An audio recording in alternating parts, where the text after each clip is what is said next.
Hello, everybody. This is a webinar Understanding Sobornost, which is part of the series that has been running for more than a year, and the playlist available on YouTube, the University of Tartu. So I would like to present myself. I'm Irina Pert. I'm PI of the project Orthodoxy as Solidarity. And this project is based at the University of Tartu. And today we have our speaker, one member of our project, Andrey Shishkov, who will be presenting on Sobornost and Noviy Grad movement and Noviy Grad journal. As I said, Andrei is a researcher at the University of Tartu and a doctoral student. And so he will tell us all about Noviy Grad movement. Andrei, it's the floor Hello, is yours. everybody. Hello, everybody. I'd like to switch on my presentation. One moment. I will talk today about the movement in the Russian immigration in the first half of 20th century, which was surrounded around the circle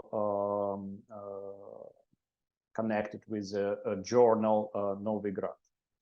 But I would like to start with contemporary political theology and its concerns. Among the reasons that prompted him to write his book, Mystical as Political, Aristotle Papanikolaou, who present today in our seminar, contemporary American Orthodox political theologian from Fordham University, pointed out the persistent view that Orthodox Christianity is incompatible with modern liberal democracy. From his overview of Orthodox political theology in the 20th century, we can see that a line of criticism of Western liberal democracies dominated.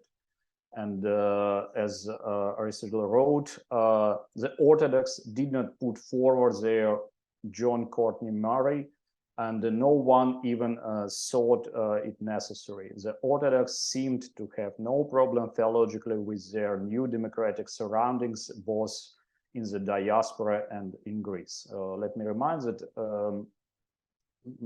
John Courtney Murray is a Catholic priest and theologian, one of the drafters of the Declaration Dignitatis Humanae of the Second Vatican Council, in which the Roman Catholic Church officially recognized the concept of human rights and religious pluralism for the first time.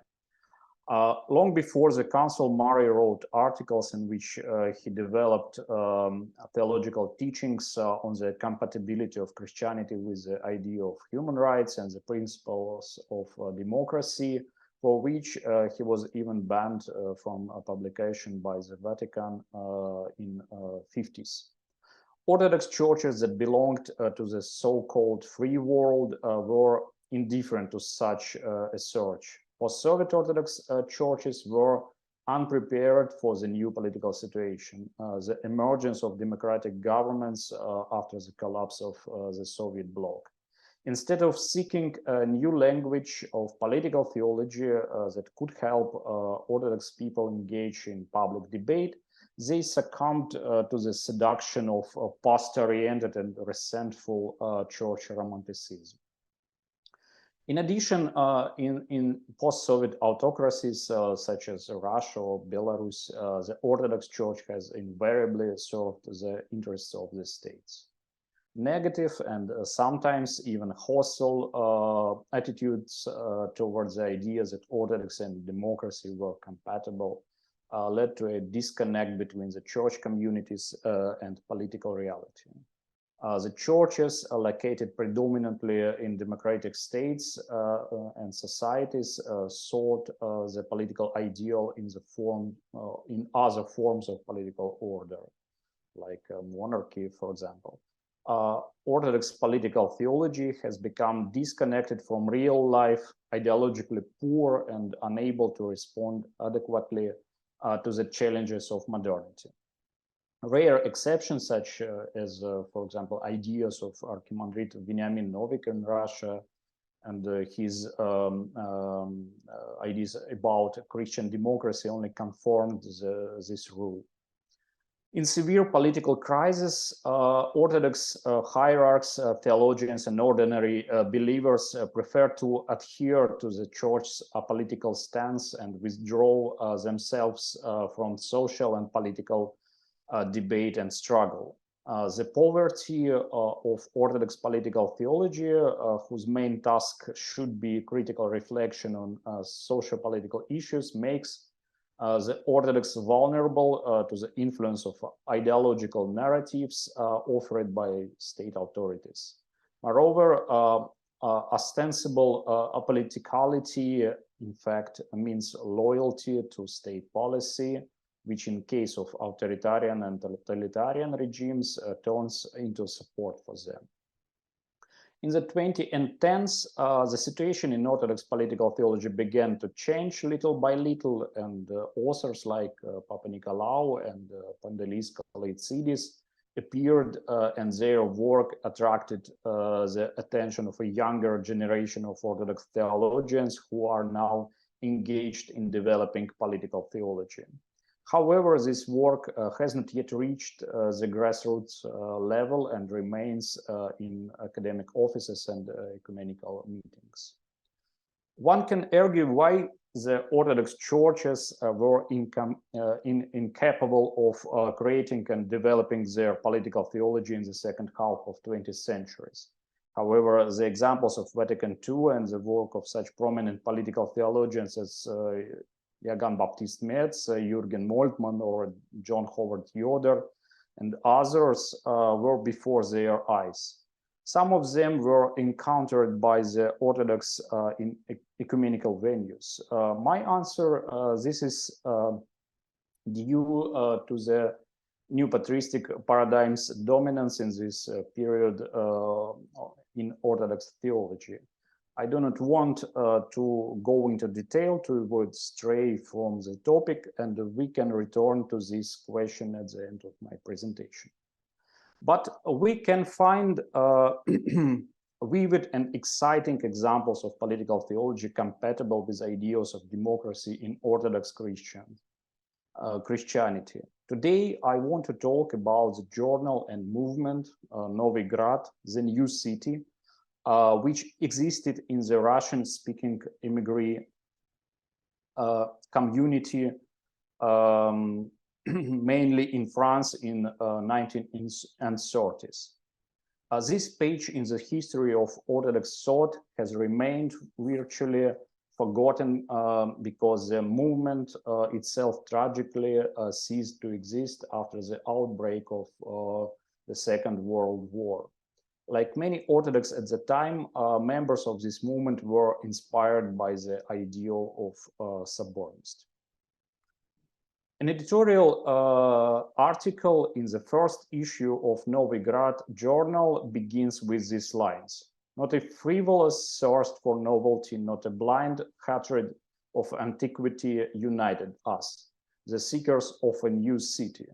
No, it is simply becoming impossible to live in the old city."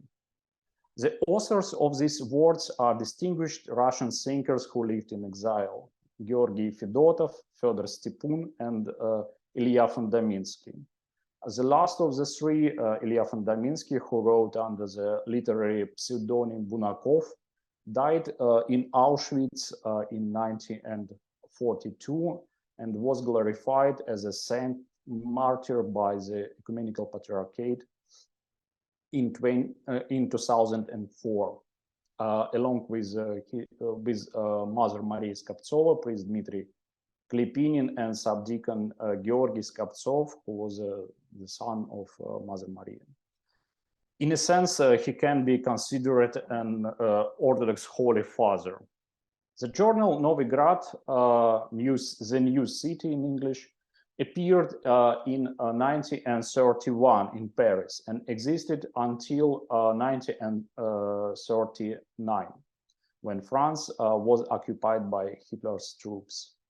In its pages were published famous Christian philosophers, theologians, and social thinkers like Nikolai Berdyaev, Father Sergius Bulgakov, Mother Maria Skobtsova, Nikolai Lossky, Boris Vysheslavtsev, Father Lev Gillet, and others. The journal's editors were not afraid to provide space in journal's pages for criticism of their project. Noviy Grad became a notable phenomenon of Russian immigration that some authors began to speak as a so-called Novigradian movement. At the same time, this project was not so non-conformist that, in the words of Vladimir Varshavsky, younger contemporary of the editors and one of the journal's author, only few people liked it, and the right wing considered it too left wing, and left wing considered it too right wing. Varshavsky wrote that the Noviy Grad journal had two teachers, the philosophers Vladimir Solovyov and Nikolai Fedotov.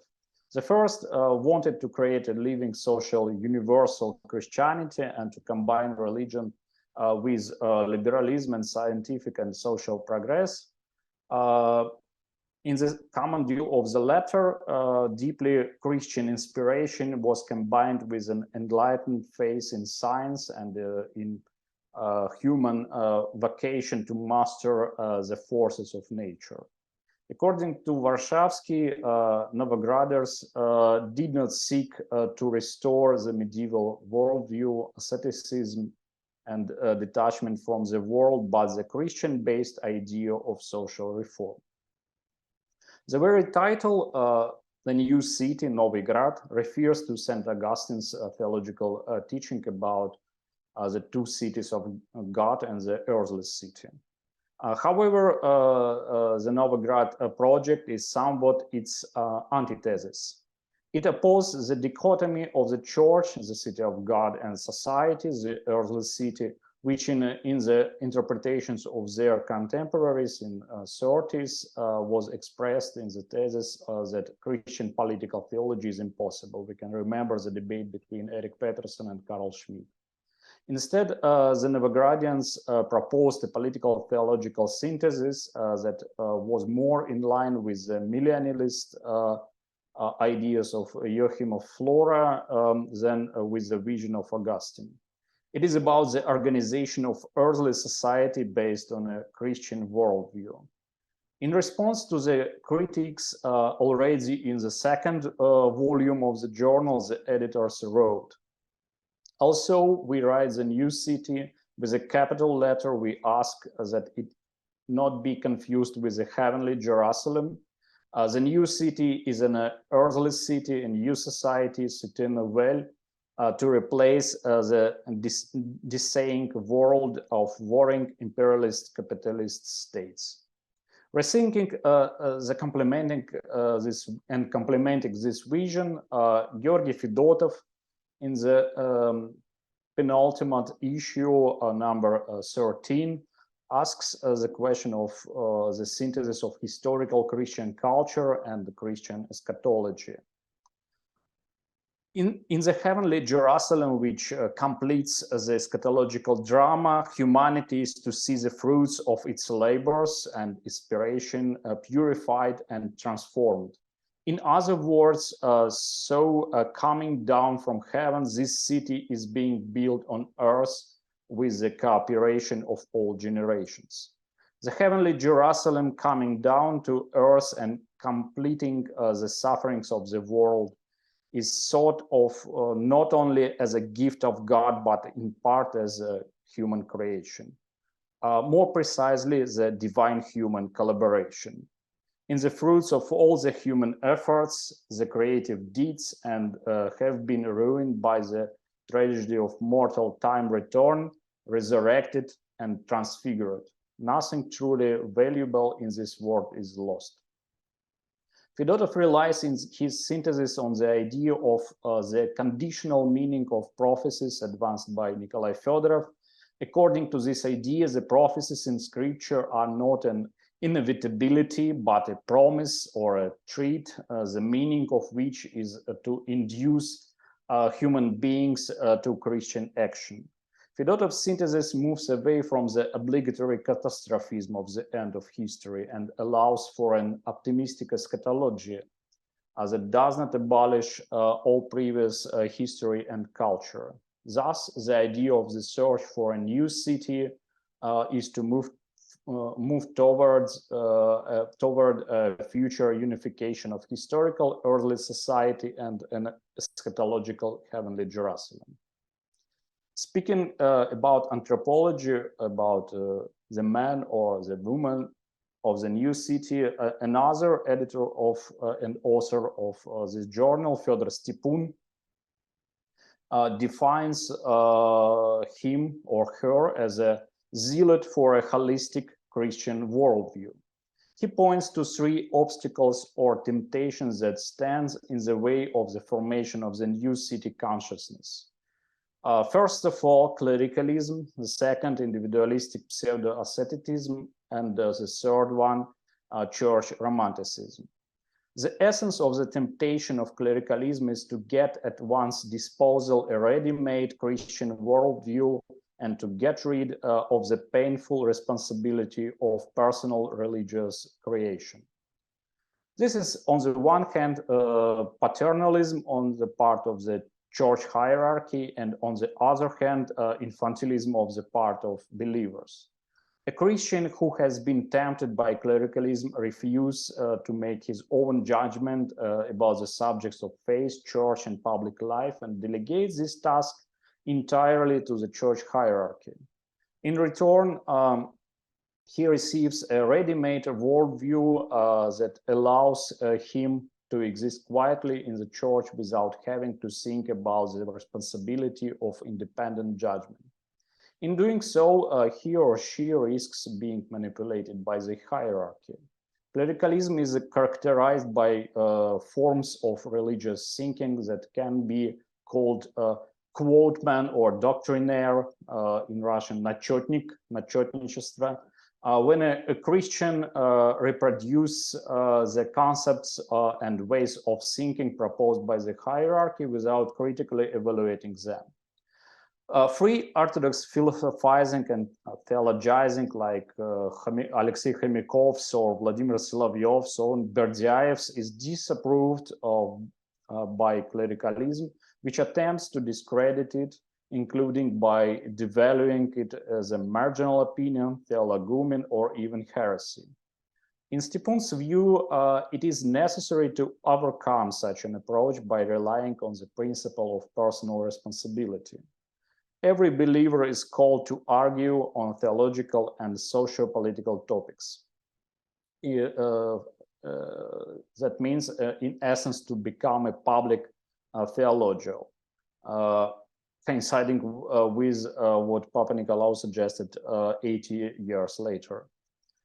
The second temptation is so-called individualistic pseudo-asceticism. It is based on the idea that the world lies in evil and that it makes no sense to make any efforts to fix it. It is a strategy of withdrawal from the world and isolation from social life. Stepun writes that also this perspective is understandable and partly correct, it is still false. Under the influence of traditional ascetic practices in Orthodoxy, there is a transformation in the understanding of the meaning of spiritual life. Ascetics replace ethics. The monastic ascetic practices are designed for a particular way of life that implies removal from the world, especially the practice of hermits, hesychasts. However, thanks to their mass diffusion, they become normative for the laity. In the ascetic struggle against temptation, there is no moral issues, no category of moral choice. Ideally, the ascetic should not think at all. Thoughts, both bad and good, should be cut off, and one's will should be given to a spiritual father. There is no question before the ascetic as to what I should do, and so the moral problem is removed. But as long as it concerns only the ascetic himself, there is no problem. But asceticism as a spiritual practice becomes false asceticism when the ethical component, which always implies an attitude towards one's neighbor, the social dimension, disappears from it. The third temptation is a temptation of so-called church romanticism, a sentimental nostalgia for Orthodox piety, ritual, and idealized past. Stepun writes, the imperishable beauty of the church is one of the greatest strongholds of Christianity, and insensitivity to the fragrance of this beauty has played a fatal role in Protestantism. However, yet it must not be forgotten for a moment that the lyrical and mournful divination, in Russian vorozhba, to which many now give themselves in the church, is not faith at all. The point of the temptation of romanticism is to replace Orthodox faith in Christ the Savior with secondary historical aspects of Orthodox Christianity, like rite, language, and most of all various historiosophic concepts such as Third Rome, Holy Russia, Greek Byzantium, and so on. Stepun writes, the Christianity of the new city should not be a romantic refuge of the shadows of the past, but a solid foundation for the future.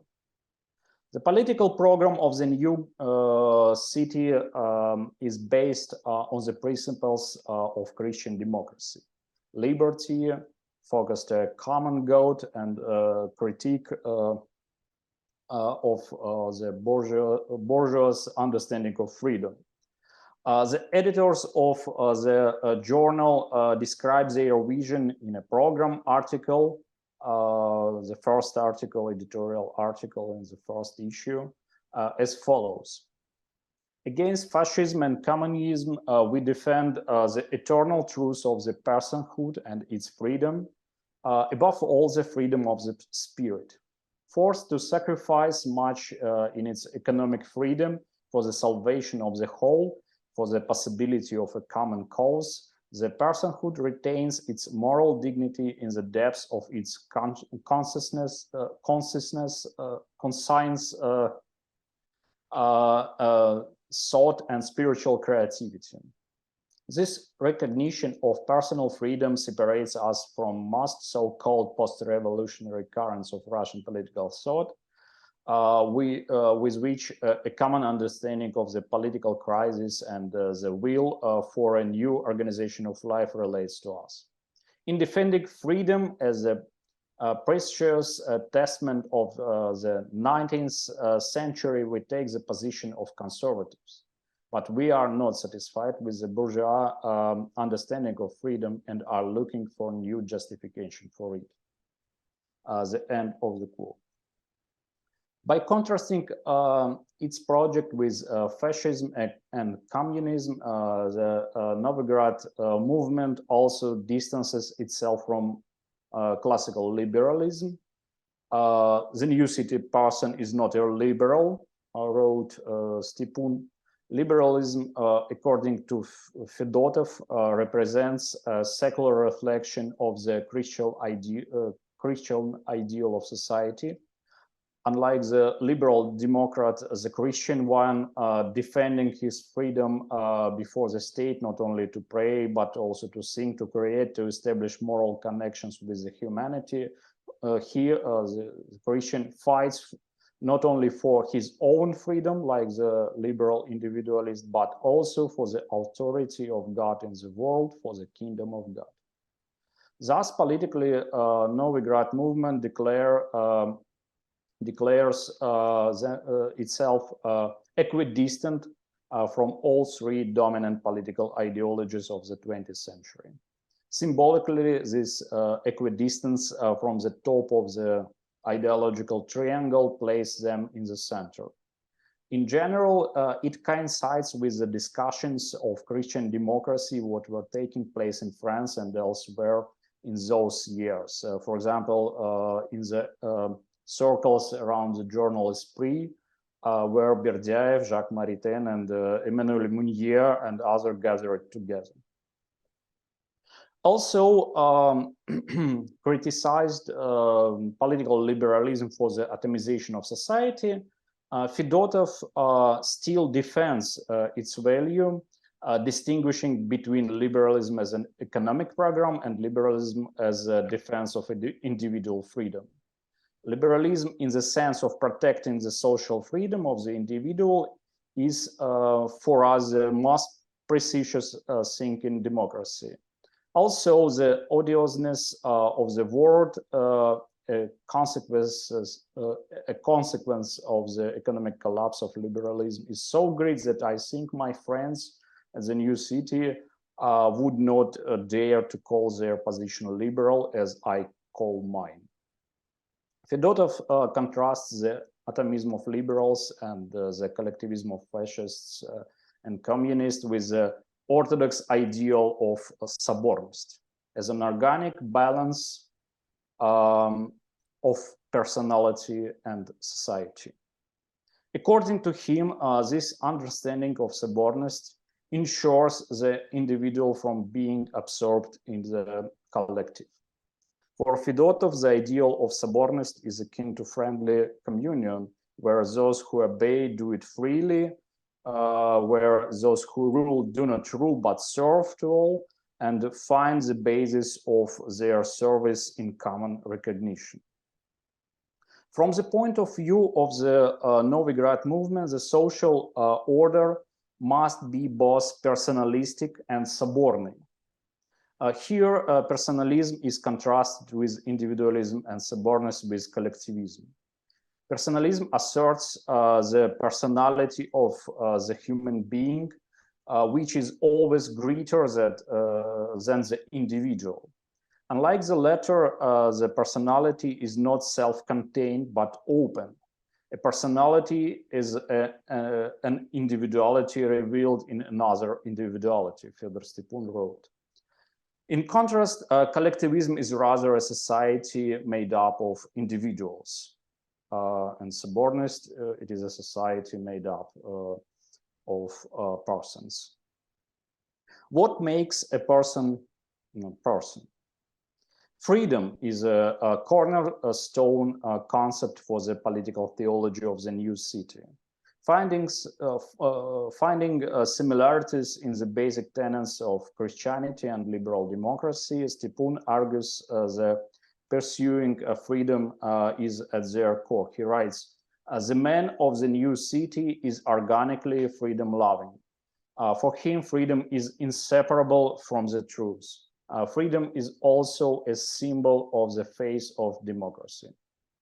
According to him, political freedom is like a civil alias of God's truth, civil pseudonym of God, God's truth. He calls freedom of opinion a form of a collective search for liberating truth. The new city also insists on the ideals of the rule of law. The law must protect liberty and freedom. Noviy Grad movement therefore warns against blind obedience to the institutions of law, which a dictatorship can usurp. For example, this quotation from Fyodor Stepun: when parliamentary democratic mechanism now most passionately defended in Germany by Hitler, the implacable enemy of democracy, begin to threaten real freedom and true democracy, the men of the new city will think of resorting to force and violence. Unlike the secular approach to democracy, the Christian approach has certain advantages from the point of view of the authors of Noviy Grad.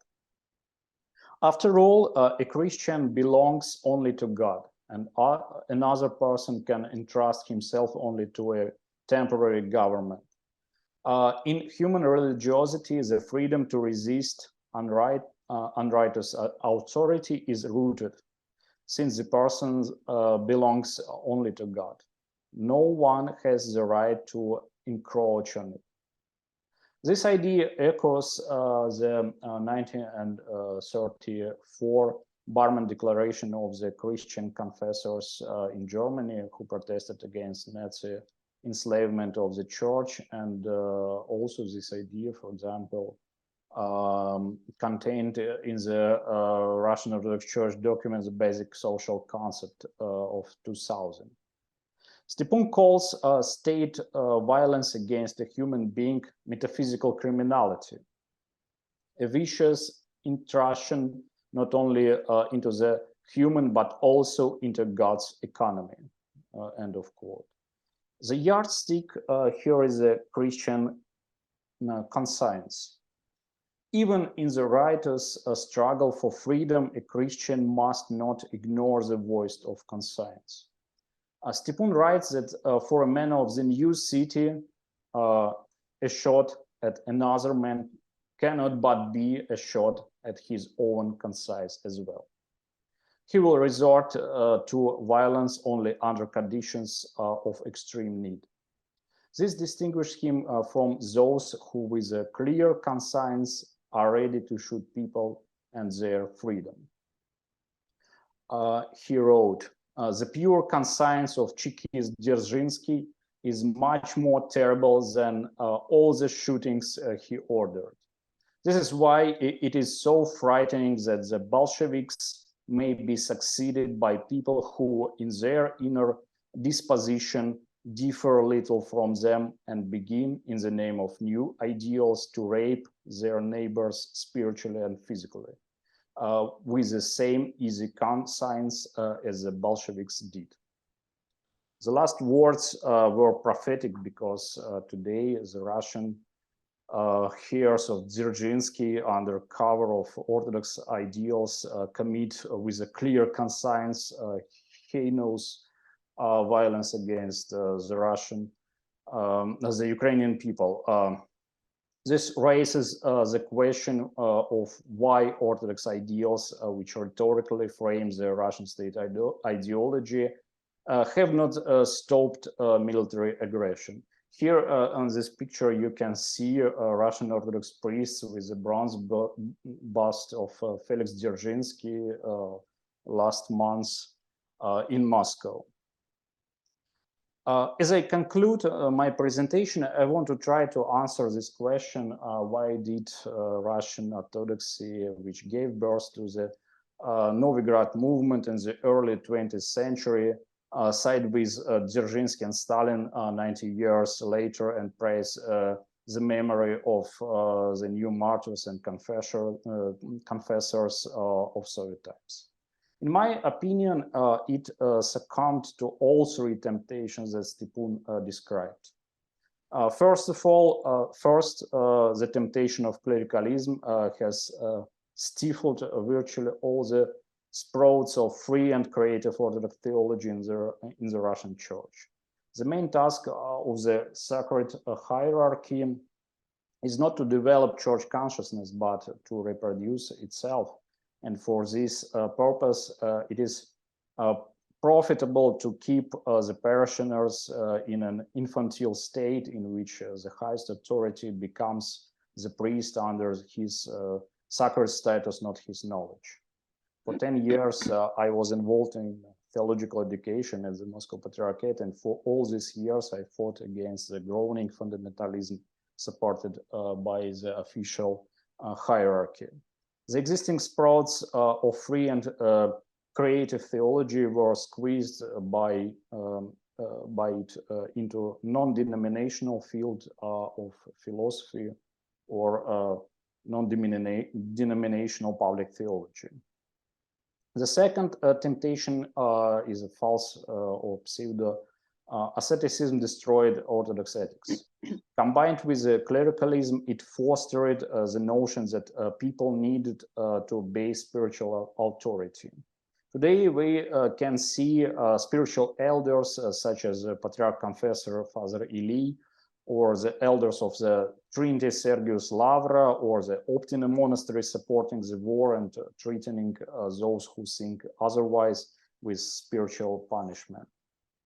The third temptation of ecclesiastical romanticism underlines the mythological concepts of Holy Russia, the Russian world, and the Third Rome, with which the invasion of Ukraine is justified.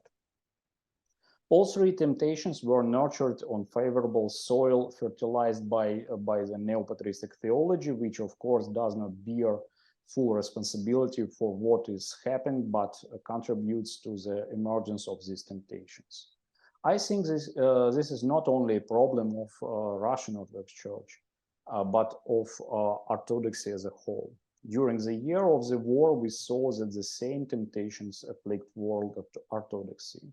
It is unable to formulate a clear ethical church-wide position and in general to ethically evaluate what is happening.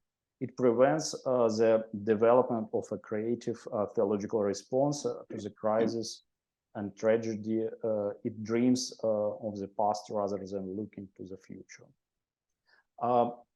Concluding, I would like to say that personally, I am inspired very much by the example of the editors of Noviy Grad, Fedotov, Stepun, and Fondaminsky, who, despite the same problems they had with the Orthodox hierarchy, I may recall the episode with Fedotov's bullying in St. Serge Theological Institution, continued to think, to write, and inspire the younger generations with their ideas.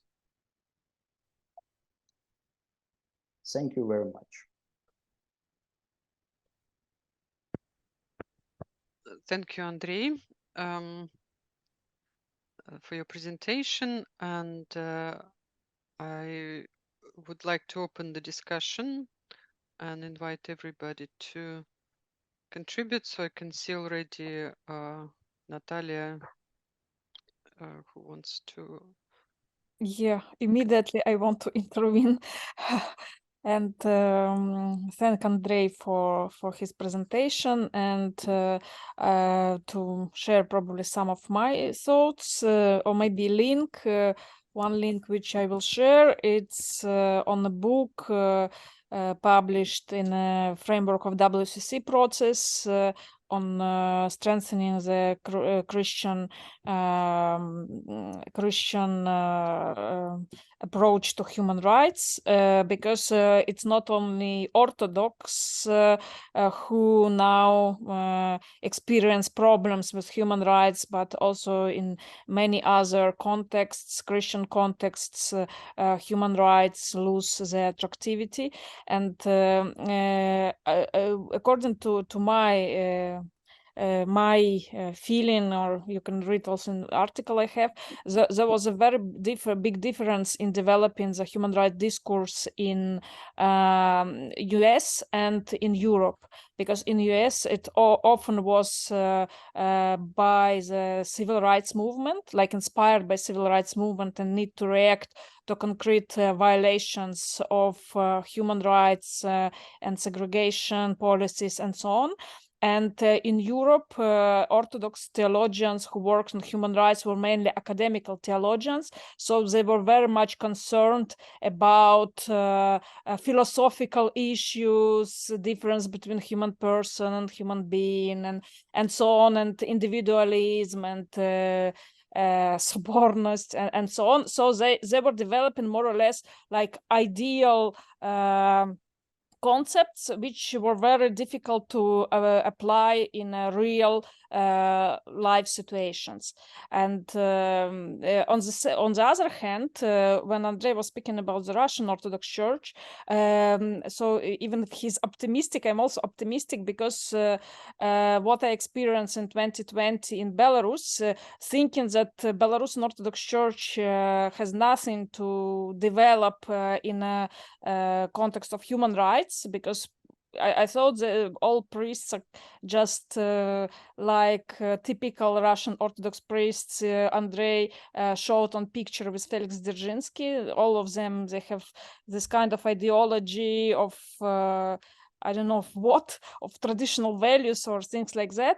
But finally, when there was civil upheaval, and many people, they found very strong demand to argument why they support this upheaval. So they needed developed theories of human rights. They tried, many of them, many lay and priest people, they tried to create the whole new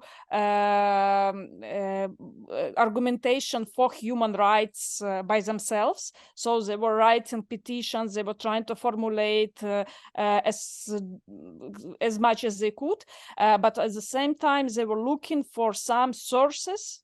They could just copy-paste arguments, because it's very difficult to develop from the beginning all the ideas. So this demand on human rights was very, very strong among people, and it was coming from nowhere. So 2019, there was no one interested in this topic. In 2020, there was a whole, I would say hundreds of priests who were interested in this concrete topic, because they felt the moral need to react on certain civil phenomena. And I think now with the war, we see the same development, because there is a demand from many people to find this good position to argument their inner moral feeling of unaccepting the war.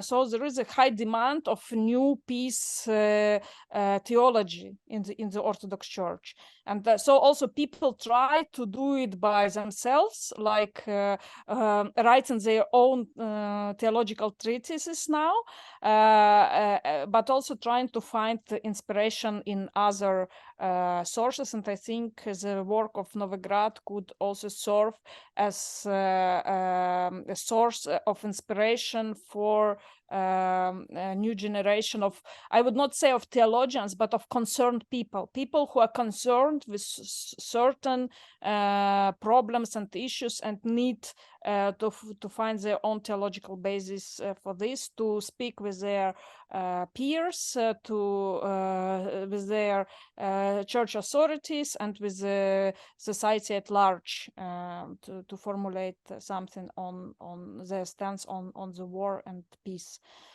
Yeah, so and Andrei also asked me to say a few words about Father Veniamin Novik. So I can, if you download the book, I send the link in chat.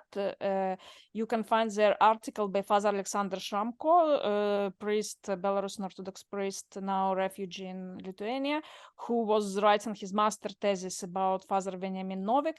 And so Father Veniamin Novik, he didn't develop anything new concerning human rights theology in the Russian Church, but he was a person who was accepting all the Western concepts. So he was learning in US also, and then some European, I think in Rome, and he read a lot of Western works on human rights and tried to implement the same ideas on Orthodox soil.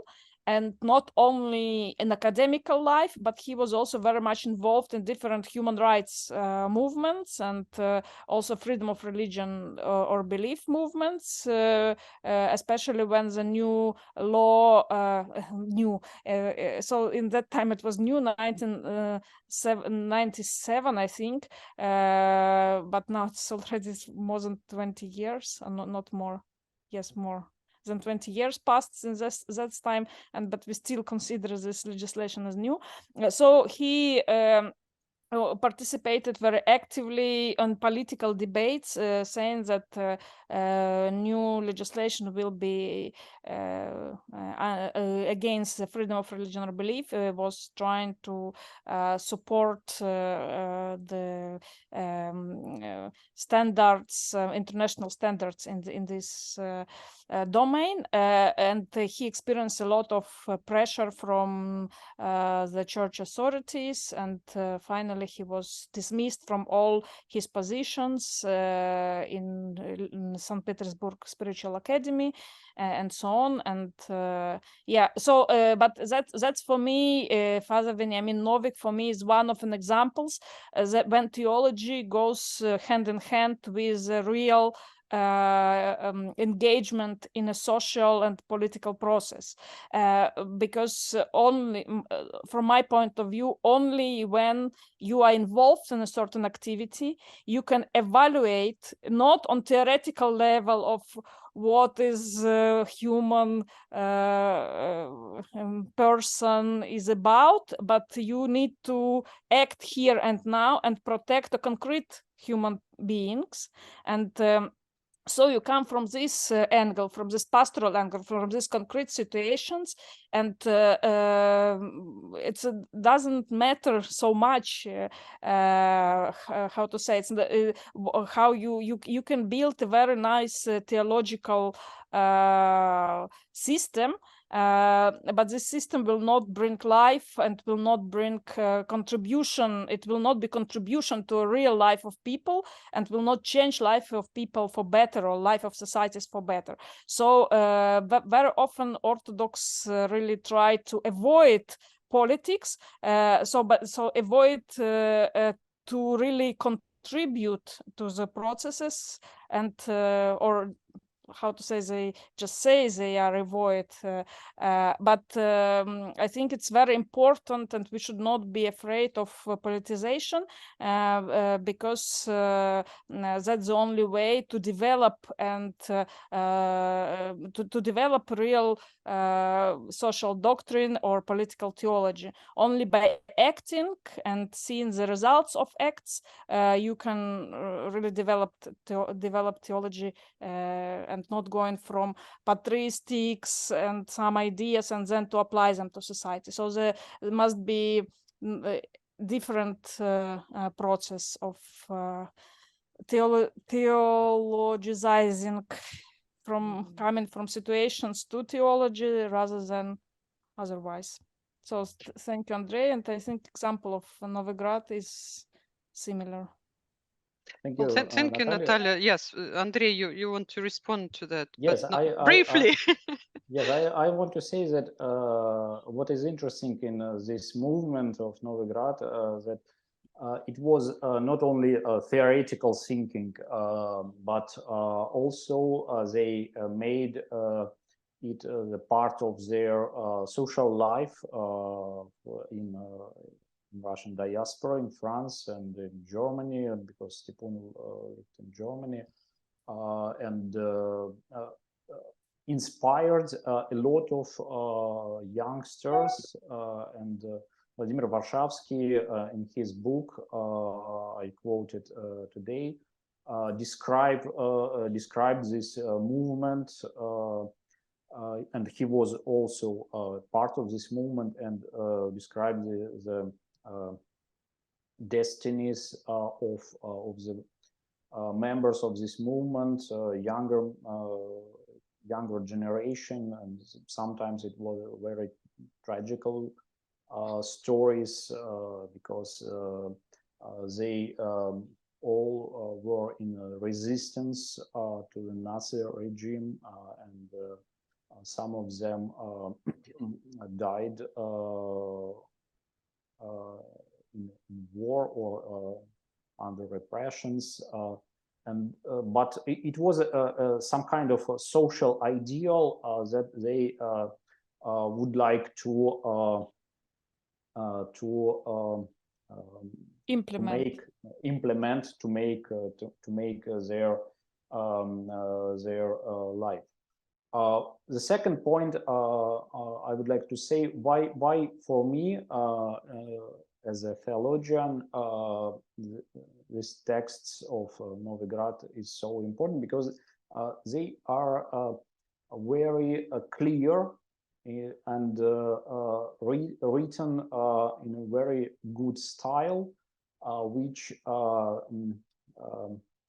to say, and they used all this Orthodox language, but not the ancient language, but they use all the concepts like Sobornost, like Holy Spirit life, and all the church, and so on, but in the very fashioned maybe manner, which was very how to say,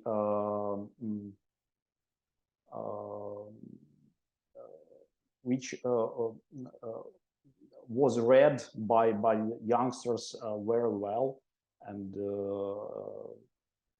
and inspired them to the action, Christian action, and so on.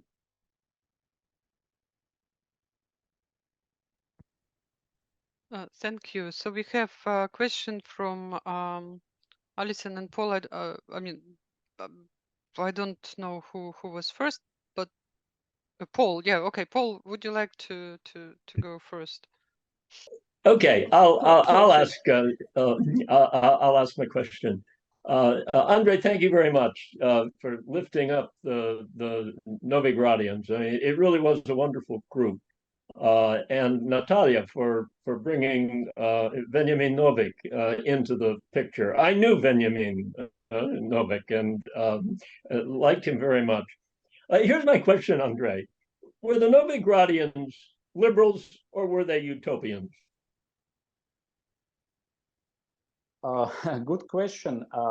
I think their ideas, the most close example of the Noviy Grad thinking, I think it is a communitarian theory, like Charles Taylor or McIntyre, and it is not liberal. Only Fedotov called himself liberal, but not in a economic sense, but in the sense of protecting the freedom. But their social ideal is very close to communitarian movement, and to this in this debate between liberals and communitarians, of course, Noviy Grad could be on the side of communitarians, and I don't know. Was Charles Taylor inspired by, for example, Maritain's thought, but I think this communitarian ideal is rooted in these debates about Christian democracy, not only in Noviy Grad, but also in Esprit journal with Maritain, Mounier, Berdyaev, and Berdyaev inspired both journals as a thinker of and as a singer of freedom, but not liberal one, but communitarian one. Thank you. Alison, would you like to ask a question? Yeah, thank you, Andrei. I'm sorry I came late, so I didn't hear the beginning. So perhaps you've already discussed what I wanted to know at the beginning of your talk. But thank you very much it was very inspiring, the bit of it that I heard. I wanted to ask more about how this fitted into the Parisian context, and I mean, other journals like Put, and you know, how does it compare in content with this other journal, and obviously the link with Saint-Serge. I noticed you mentioned briefly Saint-Serge, but I didn't hear what you said about it at the beginning. And also you talked a lot about these kind of youngsters or the younger generation that took up the ideas of Noviy Grad. Could you mention some specific examples of how how these ideas have been taken on by kind of later generations? Yes, a good example of a person inspired by the ideas of Noviy Grad is Vladimir Varshavsky, of course, who you can read in his book "Незамеченное поколение," Unrecognized Generation, good overview on this movement and its tragical destiny. Of course, the editors and the authors of the Noviy Grad journal published also in Put and some other journals, and Put was a journal for a wider Orthodox audience, but Noviy Grad was a journal about social political dimension of the church and communal life. Its thematic optics was wide, was more narrow, and of course all the were connected in some ways with St. Serge Institute, and Father Sergius Bulgakov was one of their permanent authors of Noviy Grad, and he published, for example, his long paper in 3 parts, "The Soul of Socialism," in the Noviy Grad journal. But only Fedotov, as I know, taught in St. Serge till 1938. But then it was a not good episode with the bullying of Fedotov in the St. Serge. And if you read the correspondence of Fedotov with Berdyaev, Florovsky, and others about these events, it is clear that Florovsky and Zinkovsky tried to move him out from the institute, and in this time Fedotov was in England. And then he didn't return to France and went to United States. And Fedotov was too political and too liberal for St. Serge, of course. And that's why, for example, he was a permanent aim to attacks from Florovsky, for example, and other more conservative members of Institute Corporation.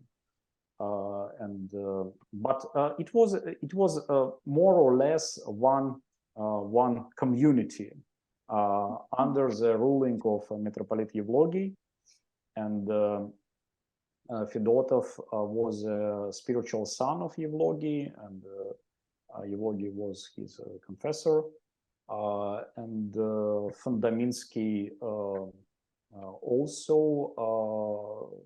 was in these circles.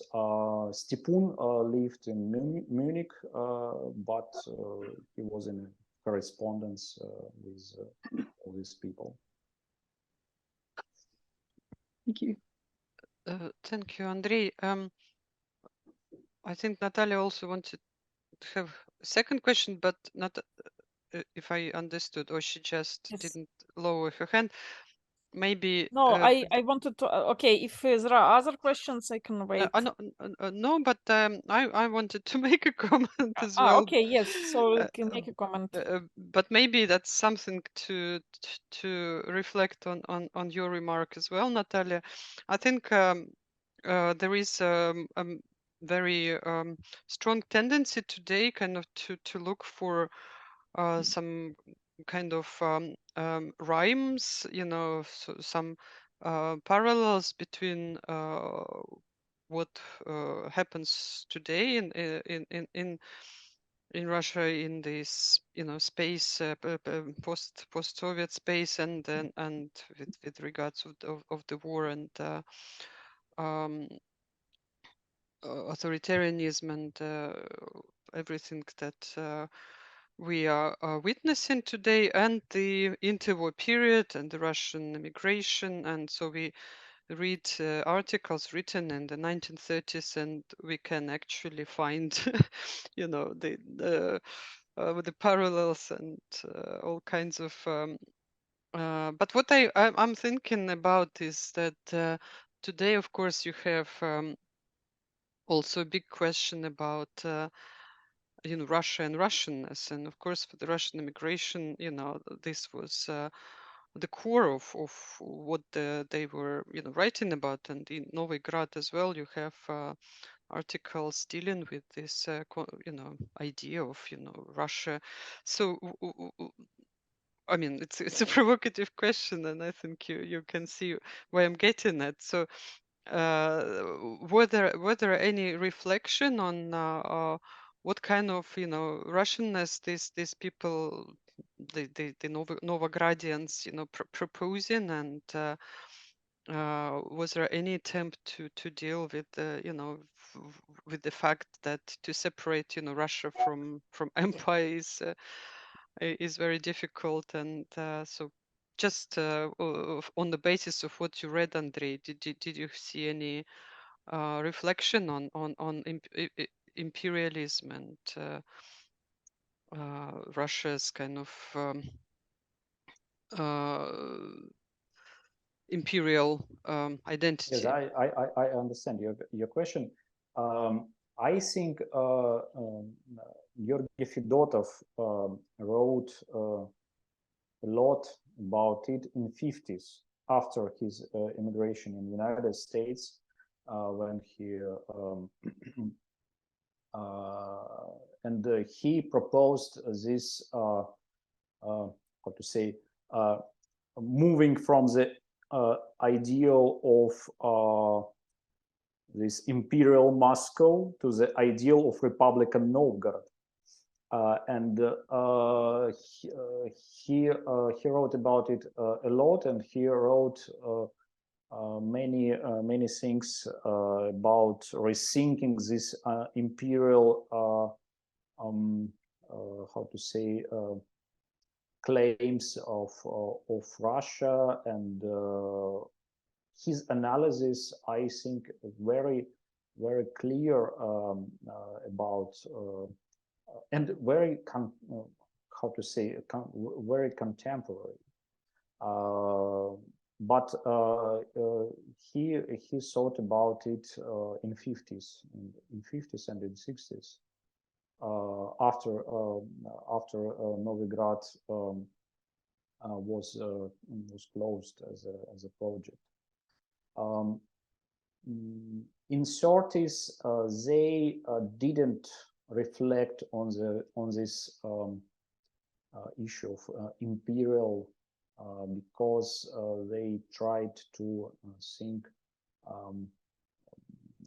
what to deal with their social life in immigration. Of course, they tried to think about rebuilding Russia after Soviets, but very quickly this optimism disappeared because and they saw that Soviets came for a long time, and that's why they switch on their common life in immigration, not in the constructing the beautiful Russia of the future. They were, in my view, as I read them, very realistic. I think that Georgy Fedotov is most interesting author among all of them, and he's some kind of forgotten author, which heritage I think we should rediscover, because a lot of brilliance we can find in his very clear philosophical, social, and even theological analysis.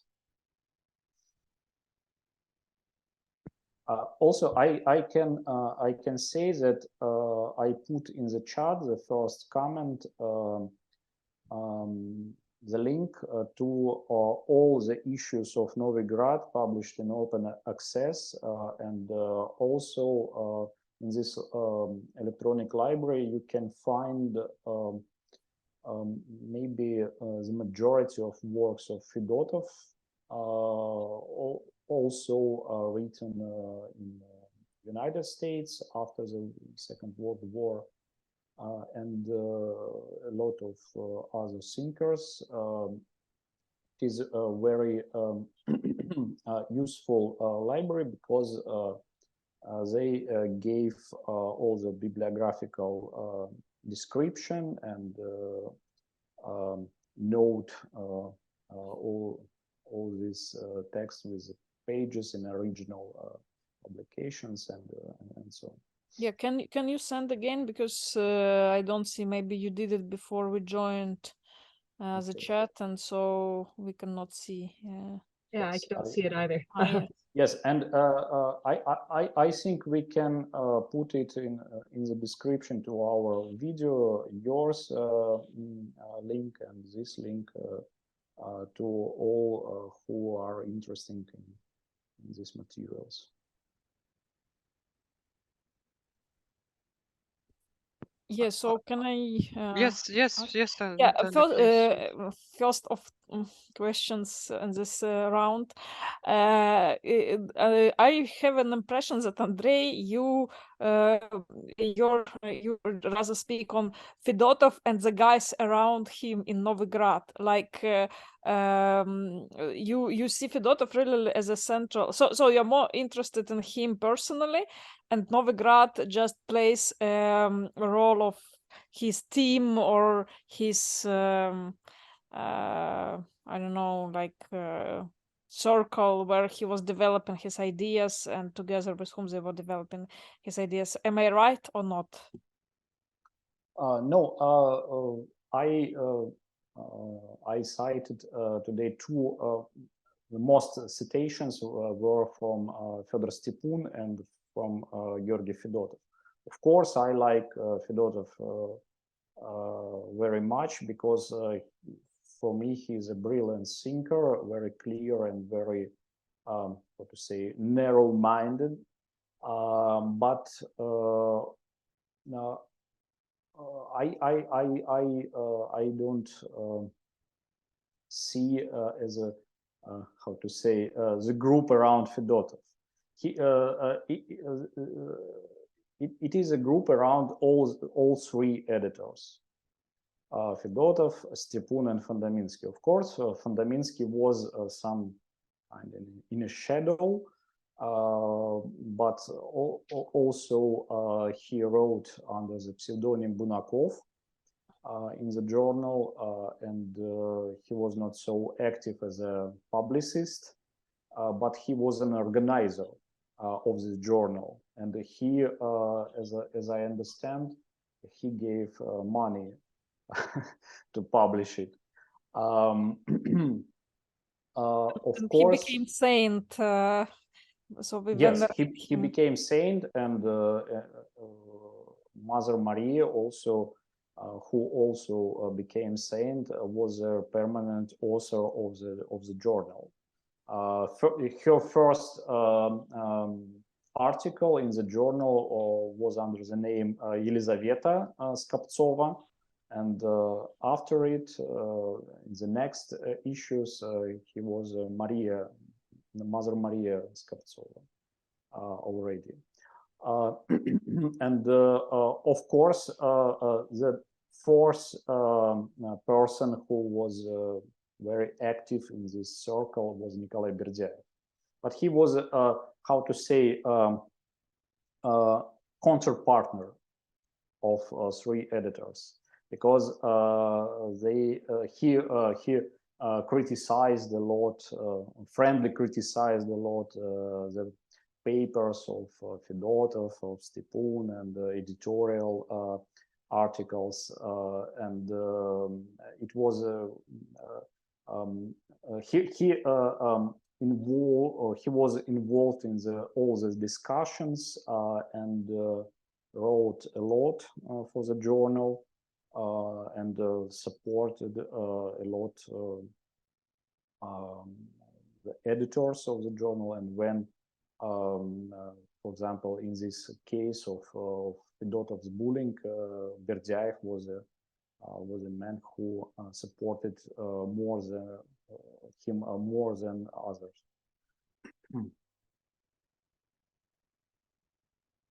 Yes, that's it. Right. So we have. Do we have more questions from the Paul? floor? Paul, second round. Do we have time for this, Irina? Okay. Yeah, we have a bit of time. Andrei, how did the Noviy Gradians think about the problem of power in politics? It seems to me that the crucial thing that distinguishes political theology from, say, social ethics is the issue of power, what it is, how it's exercised, what it means. And of course, in the Americas, John Courtney Murray, Reinhold Niebuhr, I mean, this is a huge theme in their political theology, if you want to call it that. How did the Noviy Gradians think about this, or did they think about this? Yes, of course, they thought about power and in the modern system of coordinates, maybe they could be described as somewhere between communitarians and republicanism, like Republican theory. For them, the issue of power is the issue of how to protect a person from the power of state. Because the cornerstone of their political theology is freedom, and freedom in all dimensions, even liberal freedom, which sometimes and very often was criticized by Orthodox, and not only Orthodox, but also by Christian Democrats. All this debate about freedom for or freedom from. For them, freedom was a axiom on the basis, the foundation on which all the political theology should be constructed. That's why their position and their vision is political theologian should be first of all a critique of the power of the state, and protector of the freedom. That's why I cited today, for example, in spite of this appreciation of the idea of rule of law, they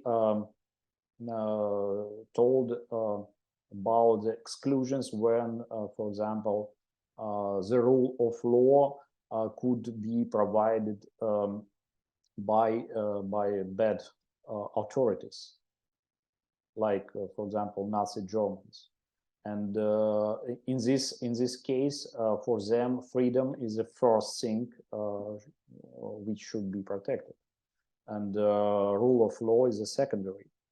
And that's why their political theology could be called maybe the theology of the freedom. Interesting that Fedotov and Stepun debated with Berdyaev about it, because for Berdyaev this liberal freedom is too much.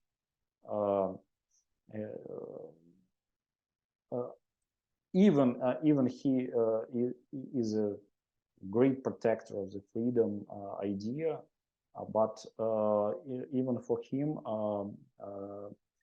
their vision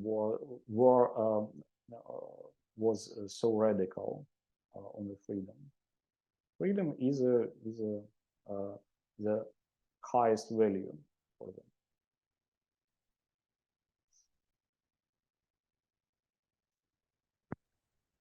Thank you. Right. So, any more questions? I have just a simple question, Andrei. What do you want to do with this material? Are you going to continue to work on this Noviy Grad? Yes, I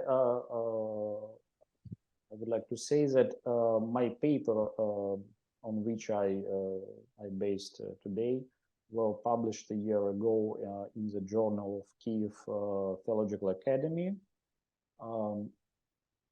in Russian language, and I would like to continue this work because I think that I would like to rediscover this moment not only for Russian-speaking audience, but also for wider audience.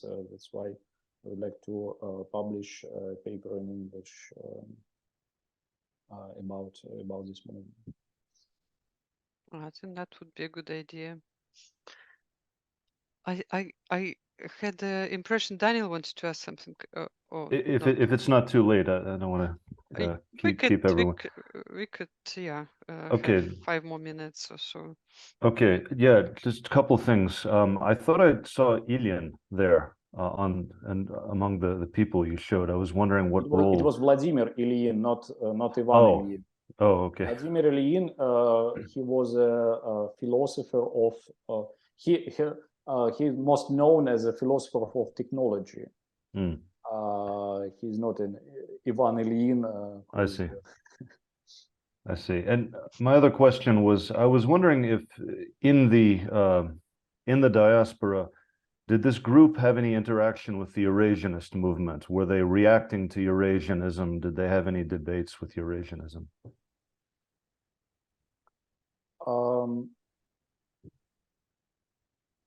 I think this debate with Eurasianism in the times of the journal more or less closed, but of course, as I remember, maybe Fedotov discussed these issues in 20s. Maybe in Put or in another journal, which was the editor-in-chief of what was Kerensky. I forgot the name of the journal, but Fedotov published a lot in the journal. But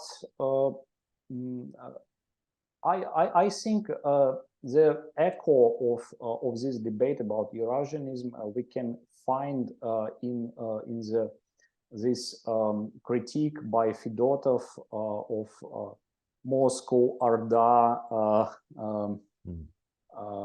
how to say, Moscow Ordinsky Empire against Republican Novgorod. And for him, of course, Republican Novgorod is an ideal, not Moscow Orda. And of course, in this Ardinsky discourse, we can see the echo of this debate with Eurasianism, because it was this in its vision, this Turk element was very important. But ideologically, of course, they were in opposition to Eurasianism. Yeah. And personally, for example, Fedotov struggle, permanent struggle with Florovsky could be also some kind of this ideological disconnection position. Let me just round up this discussion, because I think Andrei is doing pioneering work. I mean, we have studies of different thinkers of the immigration, but they kind of been studied separately. And in this presentation and in your article, you kind of look at this as a movement, as a you know, this intellectual and a kind of a practical manifesto, one could say, and also very developed intellectual thought. I think Fondaminsky is also a very interesting character that has been neglected. He's not just the one who gave money, but he also contributed some ideas, and not well, we just really don't know much about him. Maybe we need to read a bit more. And I also noticed that Tsvetaeva contributed to this journal. So it seems like a very fascinating topic, which I hope you will continue to work on. And I think next seminar that is focusing on the practical aspects of Sobornost in emigration also will look at some of the characters that contributed to this journal, such as Mother Maria Skobtsova and Sergius Bulgakov. So maybe we will continue discussing the ways in which some of these ideas were actually implemented, and in particular, how did this concept of Sobornost was practiced in this lay communitarian movement, if we can call it this way. So I hope you will come to our seminars. It's so nice to have you all there, and let's see, you know, if this going to be useful for your own research, for your work. But definitely, you know, I have learned a lot. So thank you so much, and have a great week. And yeah, so thank you, Andrei. Thank you. Thank you.